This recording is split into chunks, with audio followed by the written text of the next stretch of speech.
So, nakabit ko na yung kanyang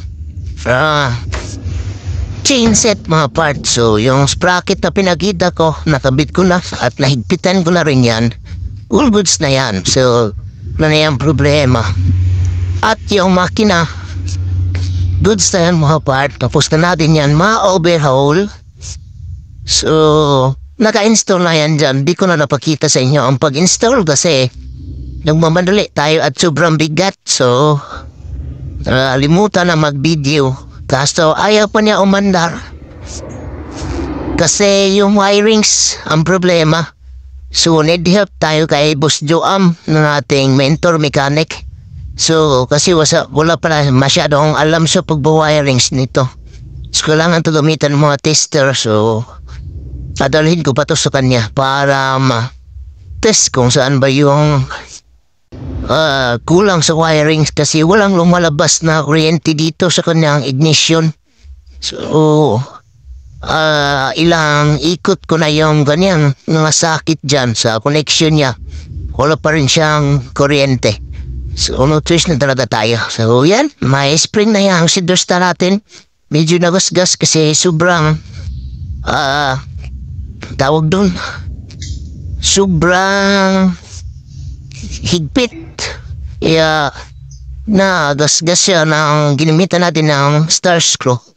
So, at this time mga part ay linisan natin yung kanyang tangke. Yan. Linisan natin yan ang loob. May gasolina pa naman tayo dito na konti para makabit na natin at final fix na natin yan. So, tara mga part, linisan muna natin yan. At makabit na natin yan. At saka install na natin dito. So, let's go. Linisan muna natin. So, ito na yung tangke mga part. Ito na. Kinambit ko na yung ganyang gauge sana. Kaso pinuto to. At ito all goods. Yung mga tornilyo, higpitan na lang yan. At nilagay ko na rin yung ganyang upuan. So, yan. Ito, tayo rin ang nagtakir nito. Yan. Tayo ang nagtakir niyan. Kaso hindi ko na videohan kasi nagmadali tayo at medyo nahirapan tayo ng konti dito. Si first time natin yun magtakir ng buong upuan. Kaya gusto ko talagang practice sa mga hindi pa natin na experience. Kaya gusto kong gawin yung mga bagay na hindi pa natin experience sa pag kakalikot ng motor. At nalagyan na natin yan ng hose. So, bibilihan na lang ito ng pure filter kasi may dumi pa ito ng konti para hindi pumunta sa ating carb at para goods tayo at hindi tayo magka-problema. So, yan mga part, higpitan ko muna itong apat na ito para all goods na. At wala na tayong problema. So, let's go. Higpitan ko muna. So, okay na yung motor mga part. Actually, matagal ko na itong ginagamit. So, natagalan lang tayo sa pagpainan ng ating video kasi laging busy tayo sa mga bago nating project. So yan, napakadumi, walang washing. At all goods na yan, kinabit ka na yung dalawang dyan na at saka dun. So, yung harness niya natapos na. At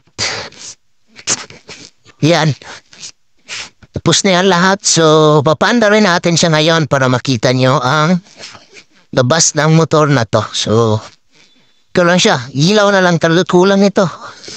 Ito, natabising baat pa. Hindi, papalitan natin to. Yung ganito. At saka yung winker signal light niya. Dito, palitan din natin yan. Palitan natin yan lahat. Pinagawan ko na siya ng plate number. So, bago yan. So, yan na lang. Palitan natin yung signal light, harap likod. So, ito na. Good sa ito mga part. Papanda rin na natin. Let's go.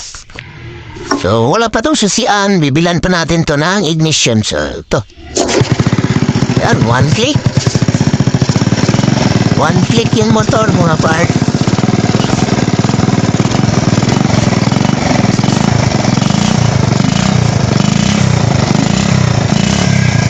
So, yan. Tapos na dyan. Putso na lang talagang kulang. Baka may datira kayo na tambutso ng CC20 dyan. na goods pa at wala pa ang problema siguro. Pinta niya lang sa akin ay mura. Ito na yung motor mga part. Tapos na. And ito na yung last part ng ating project Honda CC20 Restoration. All goods and project success na tayo. So, minor na lang mga kulang ng motor na to. And dito ko na dito tatapusin. Bago ko pala tatapusin, ito muna ang kapirasong montage.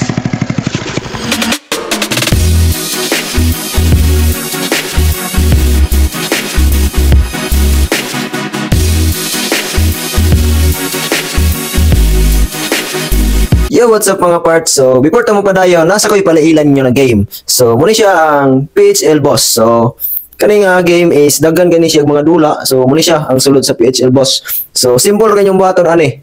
Inyong buhaton ani is click that link below na naa diara sa comment section diara sa ubos. So, tupulukan na lang ninyo nga link niya, log in and register. So, sign up lang mo diha.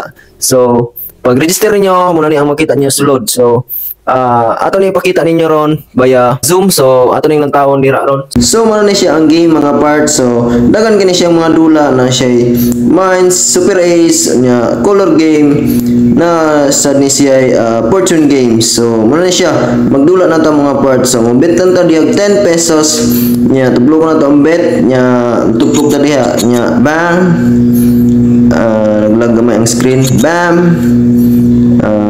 bam. So times 2 20 pesos cash out. So mubet na diha otro 10 pesos lang yapon kani daog man ta bam bam bam.